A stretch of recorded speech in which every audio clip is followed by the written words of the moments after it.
우리 함께 기도하실 때 우리 회중을 대표해서 신동선 권사님께서 기도하시겠습니다. 사랑과 은혜가 풍성하신 아버지 하나님 감사합니다. 지난 3일도 세상 속에서 살면서 눈으로 보고 귀로 듣고 믿음으로 마음으로 입으로 지은 죄들이 많았음을 자복합니다. 이 시간 주님 앞에 회개하오니 저희의 죄를 주님의 보혈로 깨끗게 씻어주시고 온전케 하여 주시기를 원하옵나이다. 하나님 아버지, 5월은 가정의 달입니다. 그동안 부모와 형제 간에 미워하거나 마음이 멀리 떨어져 있는 가정들 은혜를 주시어 서로가 사랑하며 용서하여 하나님 안에서 하나가 되는 믿음의 가정으로 세워주시기를 기도합니다. 특별히 믿음의 가정들 함께 하시어 부모 형제 자매 이르기까지 모두가 주님의 사랑과 은혜가 임하길 기도합니다. 하나님 아버지, 이 나라 이 민족 긍휼히 여겨 주시옵소서. 아버지께서 세우신 윤석열 대통령 정권이 국정 운영을 잘할 수 있도록 지혜를 주시기를 기도합니다. 특별히 6.1 지방선거가 있사오니 당이 아닌 성품이 올바르고 도덕적으로 흠이 없는 인물들이 많이 나와 지역사회를 발전시키고 삶의 질을 높이는 인물들이 당선되기를 기도합니다. 아멘. 주님, 저희 새강릉 그리스도의 교회가 소금의 빛과 역할을 충실히 감당하는 교회 되기를 원합니다. 아멘. 무엇보다 서로 사랑하며 격려해주는 교회 되기를 원합니다. 아멘. 주님, 이 시간 온 성도들이 고개 숙여 주의 말씀을 듣기를 원합니다. 주의 말씀을 갈망하여 나왔사오니 말씀을 선포하시는 목사님께 생명의 능력을 더하시고 선포될 때 듣는 이들이 소생하는 역사가 있기를 원합니다. 아멘. 오늘도 저희들의 기도를 들으시고 살아계셔서 역사하시는 예수 그리스도 이름으로 기도합나이다. 아멘.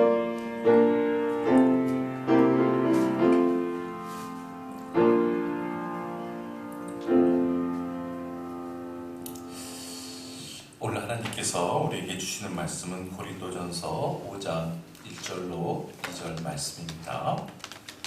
고린도전서 5장 1절로 2절 말씀 함께 봉독해 보십시다. 시작. 너희 중에 심지어 음행이 있다함을 들으니 그런 음행은 이방인 중에서도 없는 것이라. 누가 그 아버지의 아내를 취하였다 하는도다. 그리하고도 너희가 오히려 교만하여져서 어찌하여 통한이 여기지 아니하고 그 일 행한 자를 너희 중에서 쫓아내지 아니하였느냐. 고린도전서를 우리가 처음 공부할 때 1장 1절에서 9절은 고린도 교회 교인들에 대한 바울의 인사와 감사의 내용으로 기록되었음을 함께 배웠습니다. 그 다음 고린도전서 1장 10절부터 지난주에 나누었던 4장 1까지는 고린도 교회가 가지고 있는 최고의 현안 문제였던 분열과 대립, 그리고 분쟁, 다툼에 대한 바울의 지적과 꾸지람과 권면의 첫 단락이라고 할 수 있다고 했습니다. 그 바울의 지적과 권면 중에 1차적인 단락의 핵심 결론이라고 할 수 있는 구절이 4장 20절인데 4장 20절 말씀을 한번 읽어봅시다. 시작. 하나님의 나라는 말에 있지 않냐고 오직 능력에 있습니다. 하나님의 나라는 말에 있지 않고 오직 능력에 있다. 하나님의 나라는 입으로만 하는 말에 있는 것이 아니라 오직 성령의 능력이 있다는 것이죠. 이 말씀의 원문을 그대로 직역하면 하나님의 나라는 말 안에 있지 아니하고 오직 능력 안에 있다라고 했습니다. 여러분, 하나님의 나라는 우리가 이 땅을 살다가 죽어서만 가는 것이 아니라고 했어요. 우리가 살아있는 동안에도 하나님의 나라는 우리의 삶 가운데 있습니다. 하나님의 정의, 하나님의 사랑, 하나님의 생명이 통치하는 그 나라가 우리 가운데 있다는 겁니다. 그런데 그 하나님의 나라는 그저 말만 한다고 해서 그 말 속에 있는 것이 아니라 그 말씀을 쫓아 살아가는 그 삶의 능력을 통해서 확장된다고 했습니다. 그래서 지난 시간에 말씀대로 산다, 말씀으로 산다라는 그 히브리 원어가 그 의미를 더 구체적으로 밝혀주고 있다고 했죠. 말씀대로 산다는 말이 히브리 원어로 하면 하나님의 말씀을 나의 뭐 속에 집어넣어요? 행동 속에 집어넣는다고 했습니다. 행동. 참으로 마음에 와닿는 정확한 표현이 아닐 수 없다고 했죠. 즉, 내 머리, 내 손, 내 발, 내 온 몸이 행하는 그 행함 속에, 행동 속에 하나님의 말씀을 집어넣는 게 바로 말씀대로 산다는 것이라고 했어요. 자, 그러면 하나님의 말씀을 내 행동, 행함 속에 집어넣는다라고 할 때 그 행동이라는 것을 영어로 번역을 하면 뭐라고 했습니까? 액츠라고 했습니다. 액츠는 곧 뭐라고 했어요? 사도행전이라고 했죠. 사도행전은 하나님을 믿는 사람이 하나님의 말씀을 자기 행동 속에 집어넣고 그 삶을 통해서 하나님의 나라가 확장되어 가는 것, 그것이 사도행전이라고 했습니다. 여러분, 오늘도 제가 이 강단 위에서 여러분에게 이야기를 합니다. 말을 해요. 여러분께서 제 말을 들을 수 있는 이유는 제가 하는 이 이야기가 공기를 진동시키고 있기 때문이죠. 이 공기의 진동이 여러분들의 귀청을 때려서 소리가 들리는 것이라고 했습니다.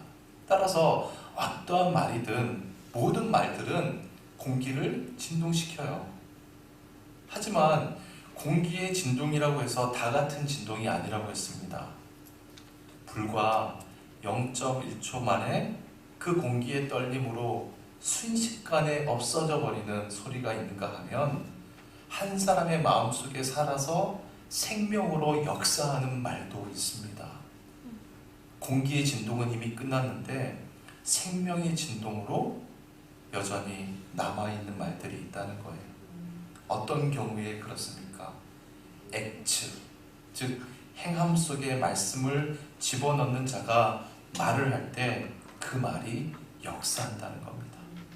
그 말이 주님의 도구가 된다는 거예요. 사도행전으로 지금도 역사하는 것이죠. 여러분, 우리가 바로 액츠, 사도행전이 되어야 될 이유가 바로 여기 있는 것입니다.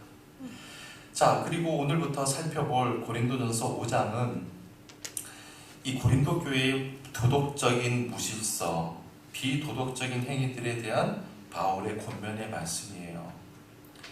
이 고린도 교회 교인들의 특징은 구원의 기쁨을 경험했습니다. 은혜를 체험했습니다. 그럼에도 불구하고 그들은 여전히 세상 속에 속한 삶을 살고 있어요. 세상의 것들을 쫓으면서 세상의 것들로 서로 왕노릇하고 있다는 말입니다. 모두가 다 왕이다 보니까 다 잘났어요. 그러니 서로 대립하고 분쟁하고 다툴 수밖에 없는 것이죠. 또한 스스로가 다 왕이기 때문에 절대 기준은 누구예요? 다 자기 자신들입니다. 자기 자신이 모두 판단 기준이 되는 겁니다. 하나님의 말씀은 상대적인 거예요. 절대 가치는 다 자기 자신인 겁니다. 결국 그 삶이 하나님께서 요구하시는 삶에서 벗어날 수가 없는 것이죠. 본문 1절이 이렇게 시작이 됩니다. 너희 중에 심지어 음행이 있다 함을 들으니 그런 음행은 이방인 중에서도 없는 것이라 누가 그 아버지의 아내를 취하였다 하는도다. 자, 고린도 교회의 타락과 방종을 지적하면서 바울은 제일 먼저 고린도 교회 교인들의 뭐를 지적하고 있어요? 음행의 문제를 지적하고 있습니다. 여기 우리말은 너희 중에 심지어 이렇게 순서로 번역이 되어 있는데 원문에는 심지어라는 말이 제일 앞에 나와요. 이 심지어라는 말은 헬라어로 홀로스인데 이런 뜻도 갖고 있습니다. 확실하게. 심지어가 또 뭐가 있다고요? 확실하게. 자, 홀로스는 확실하게라는 뜻도 있어요. 자, 그러니까 이 말이 무슨 얘기냐면 그저 긴가민가한 이야기가 아니라 확실한 증거로 고린도 교회 교인 중에 음행한 자가 있다는 겁니다. 자, 그런데 그 음행이 이방인도 행하지 않는 음행이라는 거예요. 세상 사람들도 행하지 않는 그런 몹쓸 짓이라는 거예요. 대체 어떤 음행인지 보세요. 자기 아버지의 아내와 음행했다는 겁니다. 여기 이 표현을 잘 보세요. 그 아버지의 아내. 여러분, 아버지의 아내면 누굽니까? 엄마예요. 어머니죠.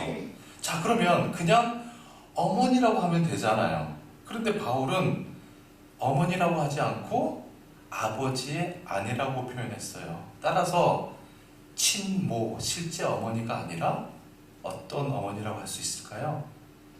아버지의 첩일 수도 있고 계모일 수도 있고, 그러니까 친어머니는 분명 아니에요. 그러니까 뭉뚱그려서 계모라고 할 수가 있겠죠. 그런데 아무리 계모라도 있을 수 없는 짓이라는 겁니다. 그래서 바울은 이 짓은 이방인도 행하지 않는 음행, 파렴치한 짓임을 지적하고 있는 것이죠. 자, 여러분 보세요. 바울이 고린도 교회가 가지고 있는 이 도덕적인 타락을 지적하면서 제일 먼저 음행을 거론하고 있어요. 우리는 이 1절 말씀을 놓고 몇 가지를 좀 깊이 한번 생각해 볼 수가 있습니다. 여러분, 10계명의 계명 중에 제7계명이 뭐죠? 간음하지 말라, 즉 음행하지 말라는 것이죠. 하나님께서는 이 음행에 대해서 유독 엄격하십니다. 그래서 구약에서는요, 간음한 자를 어떻게 하라고 합니까?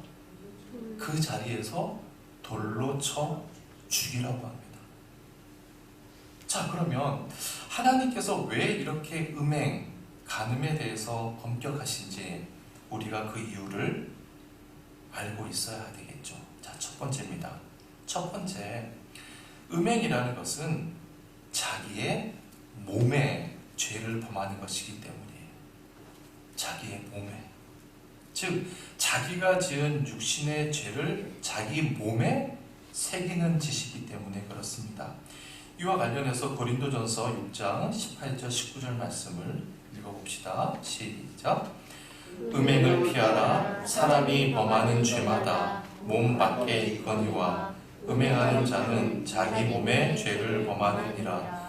너희 몸은 너희가 하나님께로부터 받은 바 너희 가운데 계신 성령의 전인 줄을 알지 못하느냐. 너희는 너희 자신의 것이 아니라. 여러분, 가령 제가 어디 가서 도둑질을 했다고 칩시다. 가령입니다. 제가 도둑질한 그 작물이 어디에 있죠? 작물이 내 몸 안에 있나요?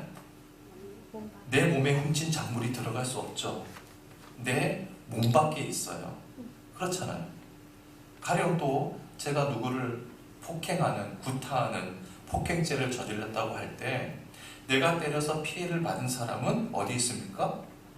내 밖에 있어요. 내 몸 안에 있는 게 아닙니다. 그 피해자가. 자, 그러니까 보세요. 모든 죄는 내 몸 밖에 있는 것인데 유독 음행만은 자신의 몸에 죄를 새기는 것이라는 거예요. 그래서 거룩한 성전이어야 할, 성령의 전이어야 할 수 있는 자신의 몸, 자신의 육체를 스스로 허무는 짓이라는 겁니다.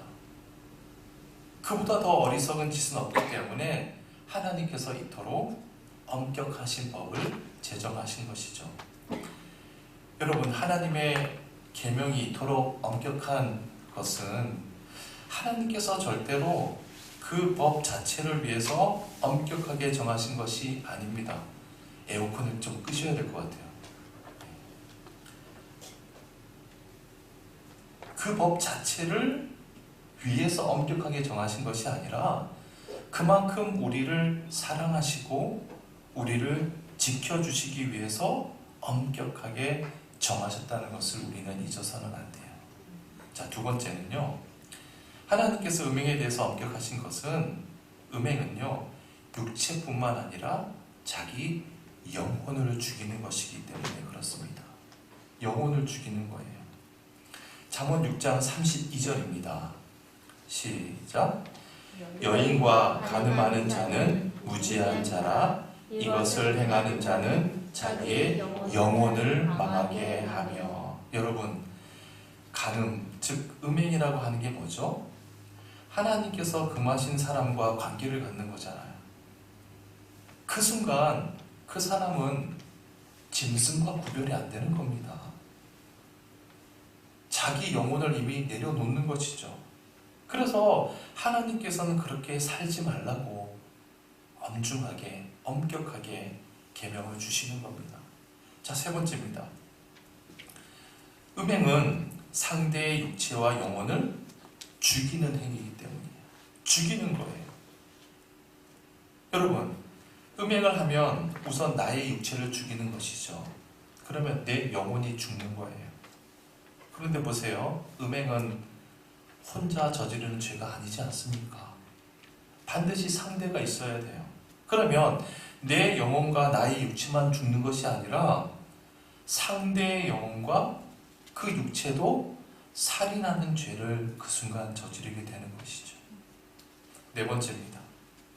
하나님께서 음행에 엄격하신 이유는 음행을 저지르는 것은 자신과 상대의 가족들까지 죽이는 행위이기 때문에 그렇죠. 가령 내가 남의 집 이웃의 아내와 간음을 했어요.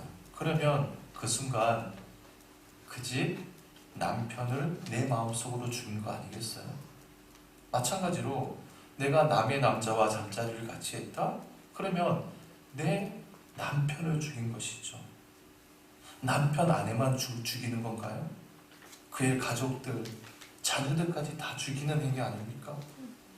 여러분, 우리가 다윗이 행한 짓 잘 알고 있잖아요. 어느 날 다윗이 자기 신복, 이 충성스러운 신하 우리아라고 하는 신하에게 바세바라고 하는 아름다운 아내가 있지 않았습니까? 그런데 그 아내 바세바를 불러다가 음행을 저지르잖아요. 그런데 여러분, 다윗이 그 짓을 아무도 모르게 은밀하게 저질렀나요? 그렇지 않습니다. 다윗이 하루는 왕궁 베란다에 올라가 있다가 바람을 쐬고 있었던 것 같아요. 근데 외간 여자인 바세바가 목욕하는 모습을 본 거잖아요. 음욕이 생겼습니다. 그래서 사람을 시켜서 데리고 오게 합니다. 그랬더니 그 바세바가 처녀도 아니고 자기가 그렇게 믿고 그렇게 충성스러운 충복의 부인인 것을 알았어요. 미리 알고 있었던 겁니다. 그런데도 그날 밤 통간을 한 것이죠. 나중에 그 여인이 아이를 가지니까 알리바이를 성립시키기 위해서 이 집 저 집 노력하잖아요. 결국 안 되니까 그 남편을 요압 장군을 시켜서 전쟁터에서 죽이게 하지 않습니까? 그러니까 사실상 요압 장군을 시켜서 전쟁터에서 죽이기 전에 이미 다윗은 그 남편을 죽인 것이죠. 자, 먼 훗날 다윗의 아들 압살롬이 구테타를 일으키지 않았습니까? 그리고 아버지 목에다가 칼을 겨누고 자기가 왕이 되겠다고, 그 사실을 알게 된 아버지 다윗이 허겁지겁 야반 도주하면서 도망가잖아요. 머리를 풀고 맨발로 도망을 갑니다. 결국 압살롬은 아버지 다윗을 죽이지 못했어요. 바로 그때 그 압살롬 곁에 있던 모사꾼 있잖아요. 아첨꾼 아히도벨이라는 사람이 있었어요. 그 아히도벨이 뭐라고 이야기합니까? 왕이시여, 이제 왕이 된 겁니다. 압살롬이 왕이시여, 다윗이 도망가면서 첩들을 두고 갔는데 왕궁 옥상에다가 천막을 쳐놓고 온 백성이 보는 앞에서 그 첩과 관계를 맺으십시오. 근데 고대 때는 이 정복자가 자기가 정복한 나라의 왕비를 데리고 관계를 맺음으로써 명실공히 자기가 그 땅의 주인인 것을 선포했거든요. 그래서 압살롬이 아버지의 첩들을 데리고 예루살렘 백성들이 다 보는 그 백주 대낮에 왕궁 옥상에 천막을 쳐놓고 다윗의 첩들과 관계를 맺습니다. 압살롬은 칼로 아버지의 목을 치는데 실패했지만 사실상 그 자리에서 아버지를 죽인 것이죠. 자, 여기 5장 1절에 보면 여기에서 이 음행을 저지른 사람이 대체 누구인지, 나이가 몇 살인지, 이름이 뭔지 우리는 몰라요. 하지만 우리가 알 수 있는 사실은 자기 계모와 음행을 저지를 때 이 아들은 결국 아버지를 죽인 겁니다. 마찬가지로 이 여자, 이 계모는 또 어떻습니까? 자기 남편의 의붓 자식과 동침할 때 결국 또 누굴 죽인 거예요? 자기 남편을 죽인 것이죠. 이것이 우리 하나님께서 음행에 대해서 엄격하게 금하신 이유가 됩니다. 여러분, 음행이라고 하는 것은 아까도 말씀드렸듯이 자기 육신을 죽이고 영혼도 죽이고 상대의 모든 것을 부정하는 것이기 때문에 한번 음행을 저지르고 나면 음행의 상대가 정상적인 사람으로 보이겠습니까? 그때부터는 전혀 인격적으로 보이지 않는 겁니다. 정상적인 인격적인 대상이 되지 않는 거예요. 사람으로 보이지 않는 겁니다. 히브리서 13장 4절 말씀 봅시다. 히브리서 13장 4절 시작. 모든 사람은 결혼을 귀히 여기고 침소를 더럽히지 않게 하라. 음행하는 자들과 간음하는 자들을 하나님이 심판하시리라. 자, 여러분 보세요. 하나님께서는 성경을 보면 일관되게 음행에 대해서는 단호하세요. 엄격하신 겁니다. 여러분, 우리가 1절에서 또 하나 깊이 생각할 수 있는 것이 있습니다. 성도가 짓는 범죄는요, 반드시 공개적으로 드러난다는 거예요. 반드시 공개적으로 드러납니다. 여러분, 여기서 잘 보세요. 여기에서 음행을 저지른 이 남자가 고린도 교회 교인이잖아요. 세상 사람, 안 믿는 사람 이야기하는 거 아니에요. 그런데 이 남자가 음행을 저지른 상대가 누구라 그랬죠? 자신의 계모예요. 지금 어디 먼 동네에 있는 처녀나 어떤 딴 동네에 있는 아주머니가 아니라 자기 계모인 겁니다. 즉 같은 집에 사는 사람이에요. 그러면 이 두 사람이 음행을 저지를 때 잘 생각해 보세요. 아버지 모르게, 남편 모르게, 형제 자매 모르게, 동네 사람 모르게 얼마나 은밀한 장소를 찾았겠습니까? 이 계모가 자기 남편 모르게 얼마나 은밀한 시간을, 자, 이 시간이면 아무도 모를 거야. 모두가 다 깜짝같이 속을 것이라고 생각하면서 아무도 모르는 은밀한 장소를 택하지 않았겠어요? 그런데 지금 들통이 난 거예요. 1절 말씀 다시 봅시다. 너희 중에 심지어 음행이 있다 함을 들으니. 여러분, 이 말씀은 현재형으로 쓰여 있는데 문법적으로 헬라어 현재형은요, 반복입니다. 반복. 한 번 그렇게 한 것이 아니라 계속 그렇게 하고 그것이 계속 들려온 겁니다. 그런데 지금 여러분, 바울이 지금 어디 있어요? 바울은 지금 어디에서 지금 이 편지를 쓰는 거예요? 에베소에 있어요. 고린도가 아닙니다. 그러니까 고린도에서 일어난 이 음행의 문제가 그 옛날 2000년 전 바다 건너 500km나 떨어져 있는 에베소에 있는 바울에게까지 이 음행의 사실이 퍼져나간 거예요. 자, 그렇다면 여러분, 대체 바울이 이 사실을 어떻게 알게 됐을까요? 어떻게 해서 알게 됐을까? 이유는 간단해요. 하나님이 살아계시기 때문입니다. 하나님이 살아계시기 때문이에요. 하나님이 살아계시지 않는다면 여러분, 이 세상에 있는 모든 범죄가 깜짝까지 다 덮어질 겁니다. 여러분, 하나님께서 살아계시기 때문에 하나님 앞에서 덮어버릴 수 있는 범죄는 없습니다. 더욱이 하나님께서 사랑하시는 당신의 자녀들에게 대해서는요, 더더욱 그 죄에 대해서 엄격하세요. 우리 하나님 그런 분이세요. 왜 그런지 아세요? 그 범죄가 들통이 나서 공개적으로 수치를 당하게 하심으로 다시는 그런 죄를 짓지 못하도록 하나님께서 바로 세워주시려고 하시기 때문입니다. 여러분, 음행이든 음행이 아닌 다른 죄든 여러분들이 아무도 모르게 은밀하게 지금 죄를 짓고 그것이 들통이 나지 않았다고 요행이라고 생각하는 분들이 있을 수도 있습니다. 그런데 여러분, 절대로 잊지 마십시오. 들통이 나지 않는 것은 하나님께서 모르시거나 살아계시지 않기 때문이 아닙니다. 하나님께서 기다려 주시는 겁니다. 기다리는 겁니다. 스스로 하나님을 알고 하나님 앞에서 그 범죄의 자리에서 돌아서기를 하나님께서 인내하고 계시는 겁니다. 따라서 그 인내의 시간이 끝나기 전에 빨리 스스로 정리해야 될 것 정리하고 결단해야 됩니다. 여러분, 혹시 여러분께서 어떤 죄를 저질렀던 간에 그것이 사람들에게 공개되고 그것 때문에 여러분들이 혹시 고통을 당했거나 당하고 계신 부분이 있다면 그것이 지금으로서는 괴로울 수는 있지만 오히려 하나님께 감사할 수 있어야 합니다. 하나님께서 그렇게 하시는 것은 여러분을 사랑하시기 때문입니다. 그 일을 통해서 여러분을 바르게 세워주시기 위함이에요.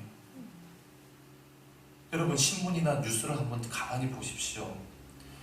기업인들 가운데 또 같은 목회자지만 목회자들 가운데 세상에서라면 아무 문제도 아니고 덮어버렸을 그런 문제가 크리스천 기업인이기 때문에 또한 목사이기 때문에 그 일이 세상에 들통이 나서 망신당하는 경우 참 많죠. 얼마나 많은지 모릅니다. 생각해 보십시오. 많은 사람들로부터 망신당하고 수치당할 때 얼마나 고통스럽고 괴롭겠습니까? 하지만 오히려 그것 때문에 하나님 앞에서 바르게 설 수 있는 삶을 살 수 있는 겁니다. 제가 20여 년 목회의 길을 걸어오면서 이런 비슷한 경우를 얼마나 많이 봤는지 몰라요. 특히 제가 미국에 있을 때는요, 너무 많이 봤습니다. 이런 음행의 문제 때문에 넘어지는 목회자들도 좀 많이 봤고요. 가족들, 우리 교회 안에서도 그런 경우를 봤었어요. 실례로 한 4, 5년 전쯤에 서울에 있는 아주 유명한 목사님이에요. 한 중형교회 1000명 이상 되는 교회를 목회하시는 목사님이 그 교회의 여전도사님과 오랫동안 불륜의 관계를 갖다가 들통이 나버린 겁니다. 그 들통이 난 동기가 뭐냐 하면 그 불륜의 대상인 여전도사님이 폭로를 한 거예요. 고백을 한 겁니다. 이 전도사님이 그런 짓을 반복하다 보니까 양심이 찔렸던 거예요. 그랬더니 이 목사님이 저 여자가 돈을 요구하려고 모함을 한다고 오히려 그 여자를 나쁜 여자로 몰았습니다. 그랬더니 이 여자 전도사님이 목사님과 불륜의 현장에서 나누었던 대화, 문자, 녹취록을 다 공개했어요. 아마 여러분 중에도 들어본 분이 있을 겁니다. 그것이 온 인터넷에 대화 내용이 다 도배가 돼서 공개된 거예요. 만천하에 다 공개됐어요. 내용도 얼마나 민망한지 모릅니다. 저는 제 개인적으로 그 목사님이나 전도사님의 모습을 보면 그분들이 절대로 해서는 안 될 짓을 한 거죠. 그리고 그 죄에 대해서는 어떤 식으로든 달리 받아야 된다고 생각됩니다. 그럼에도 불구하고 하나님께서 그분들을 사랑하신다고 저는 굳게 믿습니다. 여러분 생각해 보세요. 그렇게 공개적으로 대망신을 당한 분들이 앞으로 불륜의 불자도 생각할 수 있겠어요? 못하겠죠. 아마 남은 여생 이 세상을 살아가는 동안에 하나님이 정말 두려워서 하나님 말씀 앞에서 아마 바르게 살아갈 것이라고 저는 생각됩니다. 여러분 혹시 어떤 사람이 어떤 잘못을 저질러서 공개적으로 수치를 당하고 있음에도 불구하고 그분들이 그 잘못을 깨닫고 정말 새롭게 신앙생활을 더 열심히 하려고 한다면 우리는 그런 분들을 따뜻하게 맞아줄 수 있어야 돼요. 품어줄 수 있어야 됩니다. 왜 그러냐 하면 그 순간에 그분보다 영혼이 더 척결한 사람은 없기 때문입니다. 자신이 수치를 당할 정도로 하나님께서 바르게 세우심을 알기 때문에 앞으로 더 멋진 신앙생활을 할 수 있기 때문이죠. 히브리서 12장 7절 하반절로 8절 말씀 봅시다. 함께 읽습니다. 시작. 하나님이 아들과 같이 너희를 대우하시나니 어찌 아버지가 징계하지 않는 아들이 있으리요. 징계는 다 받는 것이거늘 너희에게 없으면 사생자요 친아들이 아니니라. 여러분 하나님께서 어떨 때는요 너무 모진 것 같아요. 너무 무서워요. 어떨 때는 너무 가혹해 보입니다. 그것이 징계처럼 느껴져요. 하지만 왜 우리에게 징계를 내립니까? 우리는 하나님의 사생자, 버린 자식이 아니잖아요. 옆집 자식이 아니잖아요. 우리는 하나님의 자녀, 친자녀이기 때문에 그렇습니다. 그래서 우리의 잘못을 오히려 더 엄하게 하실 때가 있다는 거예요. 사랑하는 친아들이기 때문에. 그러나 그렇게 징계하며 모질게 하는 그 자체가 하나님의 사랑임을 우리가 깨달을 때 하나님과 우리의 관계는 더 깊어질 수 있는 것이죠. 본문 2절입니다. 2절 말씀이 이렇게 증거해요. 그리하고도 너희가 오히려 교만하여져서 어찌하여 통한이 여기지 아니하고 그 일 행한 자를 너희 중에서 쫓아내지 아니하였느냐. 자, 지금 바울은 음행을 저지른 그 사람이 한 그 음행 자체도 문제지만 더 큰 문제는 음행을 저지른 그 한 사람의 잘못보다 고린도 교회 교인들의 잘못에 대한 교회의 태도를 더 엄하게 꾸짖고 있는 겁니다. 어떻게 너희들이 그런 사람들을 너희 중에서 물리치지 않고 가만히 내버려 두느냐. 여러분 잘 생각해 보세요. 고린도 교인들은 에베소에 있는 바울에게까지 지금 이 소문이 일어날 정도로 교인 한 사람의 음행의 문제가 세상을 떠들썩하게 한 사실을 알까요, 모를까요? 당연히 다 알고 있지 않겠습니까? 교인들이 왜 그걸 모르겠어요? 다 알아요. 지금 에베소에 있는 바울까지 알고 있잖아요. 그런데 교인들 중에 그 누구도 그 음행을 저지른 사람에게 지적하는 사람이 아무도 없는 거예요. 대수롭지 않게 그냥 지나가자는 식입니다. 왜요? 바울이 볼 때 왜 그렇다는 겁니까? 고린도 교회 교인들이 교만해졌다는 거예요. 교만해졌기 때문에. 교만이라는 것은 자기를 높이는 것이라고 했죠. 하나님 말씀보다 자신을 더 높이, 더 위에 두는 거라고 했어요. 자, 그러니까 보세요. 고린도 교회 교인들은 자기들이 절대 가치예요. 하나님의 말씀은 상대적인 거예요. 자기들이 더 위에 있어요. 그러다 보니 음행하지 말라는 하나님의 말씀은 자신들에게 있어서 큰 문제가 되지 않는 겁니다. 또한 그 음행을 저지른 사람의 범죄가 큰 문제가 되지 않는다라고 생각하고 있는 거예요. 자, 여러분 보십시오. 고린도 교회는 지금 자정 능력을 잃어버렸어요. 지금 고린도 교회 스스로 순결함을 상실해 버린 겁니다. 여러분 꼭 기억하십시오. 교회의 힘도, 교회의 능력도, 교회의 생명력도 결국은 순결함에서부터 시작이 됩니다. 교회는 순결해야 되는 거예요. 교회가 그 순결성을 상실해 버리면 세상 집단과 다르지 않습니다. 구분이 안 됩니다. 오히려 더 취해집니다.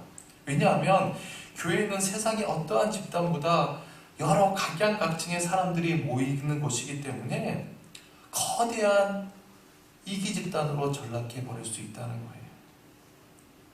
사랑하는 여러분, 세상에서 출세하는 것을 목적으로 삼는 사람들은 세상과 타협하고 세상의 논리를 쫓지 않을 수 없습니다. 그것이 당연한 상식이에요. 그래서 세상의 출세를 목적으로 삼는 사람들은 어떠한 경우에도 역사를 새롭게 하지 못합니다. 반면에 세상을 새롭게 하는 자는 하나님의 그 말씀 속에서 순결한 영혼을 지닌 사람들입니다. 인류의 역사는 항상 그런 사람들에 의해서 새로워졌습니다. 앞으로도 마찬가지입니다. 아무쪼록 저와 여러분 모두가 주님의 순결한 성도로서, 주님의 순결한 신부로서 바르게 살아가시길 주님의 이름으로 축원해 드립니다. 우리 421장 우리 함께 찬양 드립시다.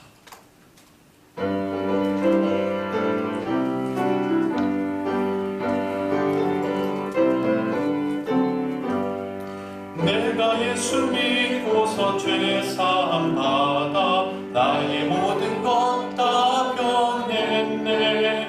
지금 내가 가는 길 천국 길이요 주의 피로 내 죄가 씻겼네. 나의 모든 것 변하고 그 피로 구속 받았네. 하나님은 나의 구원 되시오니 내게 정죄함 없겠네. 주님 밝은 빛 되사 두매 치니 나의 모든 것 다 변했네. 지금 내가 주 앞에 온전케 됨은 주의 도를 의지하리세. 나의 모든 것 변하고 그 피로 구속받았네. 하나님은 나의 구원 되시오니 내게 정죄함 없겠네. 내게 성령 이하고 그 사랑 나의 맘에 가득 채우며 모든 공포 내게서 물리치시니 내 맘 항상 주 안에 있겠네. 나의 모든 것 변하고 그 피로 구속받았네. 하나님은 나의 구원 되시오니 내게 정죄함 없겠네. 하나님 아버지, 고린도에서 무려 500km나 떨어진 에베소에 있는 바울에게 고린도 교회에서 음행을 일으킨 문제가 들려왔습니다. 바울은 고린도 교회를 향해 왜 그와 같은 문제를 일으킨 사람을 가만히 내버려 두지 않는지 지적하며 책망했습니다. 그리고 고린도 교회 교인들의 교만함을 꾸짖었습니다. 주님, 이 시간 바울의 그 책망이 우리 각자를 향한 책망은 아닌지 돌아봅니다. 우리 각자가 하나님께서 허락하신 그 자리에서 교회의 직분자로, 한 가정의 가장으로, 남편으로, 아내로, 부모로, 자녀로, 직장인으로 그 자리를 바르게 순결하게 잘 지키고 있는지 다시 한번 우리 자신을 돌아보게 하시니 감사합니다. 우리가 성도로서의 순결성을 상실하면 세상 사람들보다 훨씬 더 추해질 수 있음을 깨닫고 주님의 거룩한 신부로서의 우리에게 맡겨진 자리를 바르고 정직하게 감당할 수 있도록 인도하여 주옵소서. 모든 은혜 감사드리며 예수님의 이름으로 기도드립니다. 아멘. 하늘에 계신 우리 아버지여, 이름이 거룩히 여김을 받으시오며 나라의 임하옵시며 뜻이 하늘에서 이룬 것 같이 땅에서도 이루어지이다. 오늘날 우리에게 일용할 양식을 주옵시고 우리가 우리에게 죄 지은 자를 사하여 준 것 같이 우리 죄를 사하여 주옵시고 우리를 시험에 들게 하지 마옵시고 다만 악에서 구하옵소서. 대개 나라와 권세와 영광이 아버지께 영원히 있사옵나이다. 아멘.